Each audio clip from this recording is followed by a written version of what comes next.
So, Perry's very chuffed.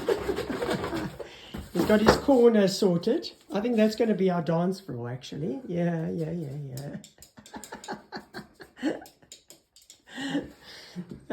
Very hot today, actually. As you can see, the sun's shining. I've been in the garden. I'll take you out there quickly. But yeah, so let's look at the flooring. So this is also the fireplace that I painted the day before yesterday. And that's the floor so far. So it's looking really good. So I think Perry's happy with that. Yeah?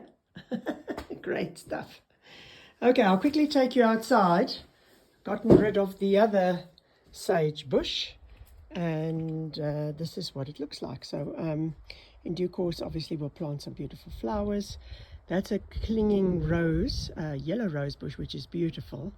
I've chopped it right down because it was growing through the gutter, and cleared that up also today. So yeah, and then just a quick view again of the trees, which is our beautiful view from up here.